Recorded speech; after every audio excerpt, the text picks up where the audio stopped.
Okay, hi guys. I'm going to present to you what we did on the hybrid setup during the summit. And yeah, let's go. So just a quick reminder why we are doing this, the vision of BigBlueButton in the physical classroom. So Fred talked a lot about BigBlueButton becoming the platform, um, going away from pure video conferencing system, going towards a platform. And we developed the vision of BigBlueButton as kind of the operating system for the physical classroom. This is what we're always talking about. BigBlueButton seems well suited for this, in our opinion, being the real-time collaboration platform in the physical classroom as well. So not only for hybrid settings, but actually for any kind of teaching settings. It integrates well with LMS. You can use a lot of the plugins now to also get along with the to also, sorry, just one second,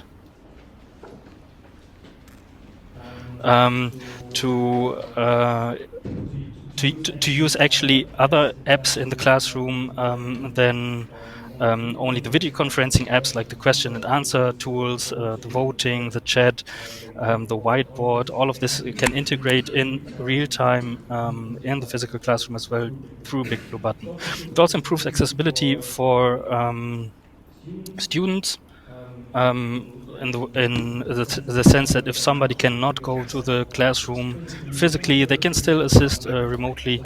So we see a lot of benefits of BigBlueButton in the physical classroom as a platform.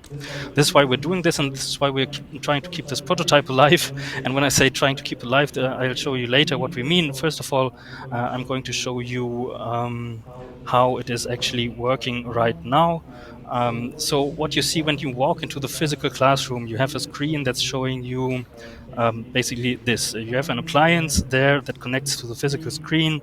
You maybe have this little stream deck that you see on the side, where you can manipulate the appliance, the app that is running there. And this app just shows you a pin, a code.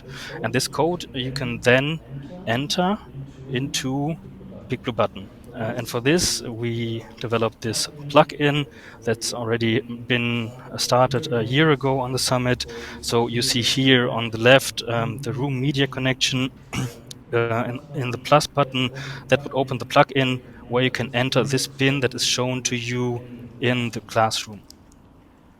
When you do this, you still have to verify in the classroom that is actually you that wants to enter the meeting, and then you join the room into the BigBlueButton session. So this appliance connects to the cameras and the screens in the room, and it then joins this room into the BigBlueButton session, so that you can use BigBlueButton in the way you maybe are used to it from conference rooms where you have cameras and screens as well for video conferences. So this is the components that are involved so far. We have the plugin that I was just talking about. You see this here on the BigBlueButton server in this big gray box that says meeting. You have this smaller blue box that says HTML plugin. This is the plugin I was talking about. This actually connects to the GraphQL server of BigBlueButton to be able to communicate with the meeting.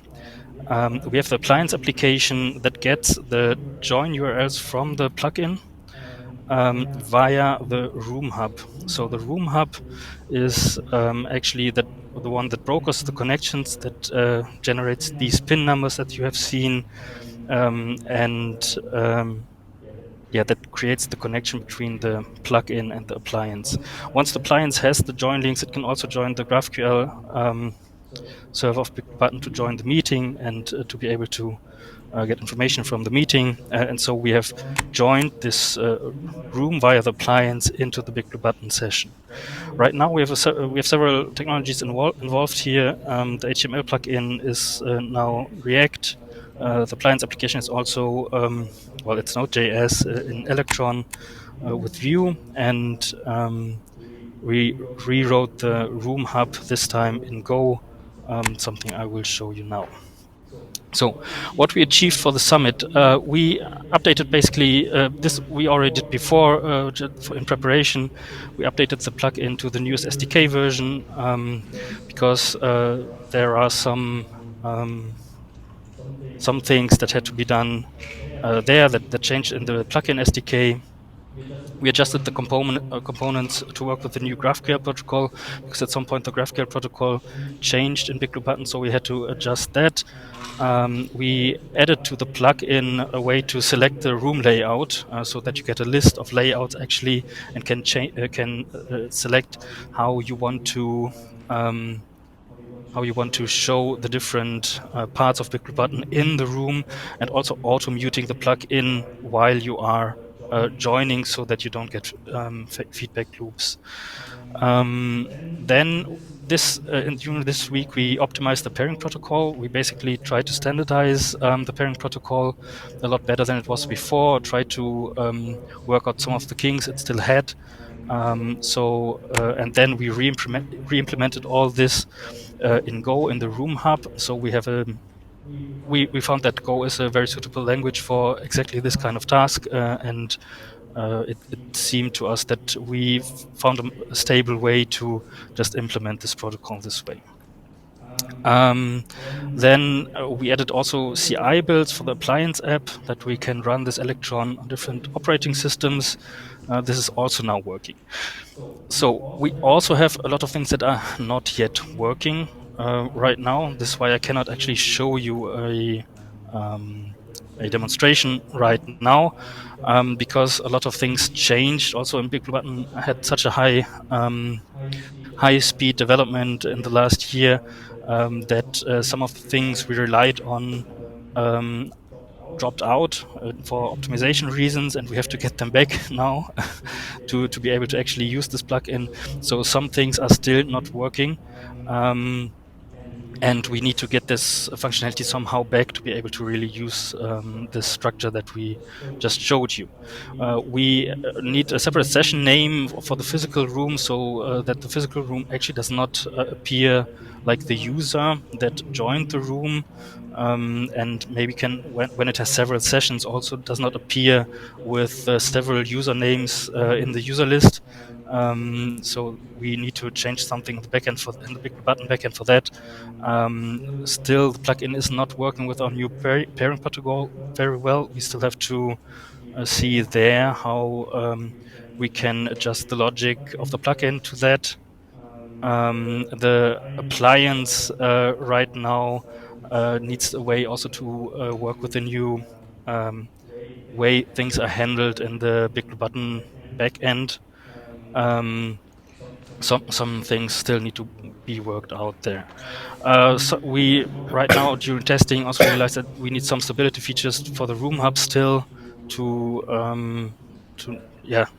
just fix some bugs that might appear during the processes.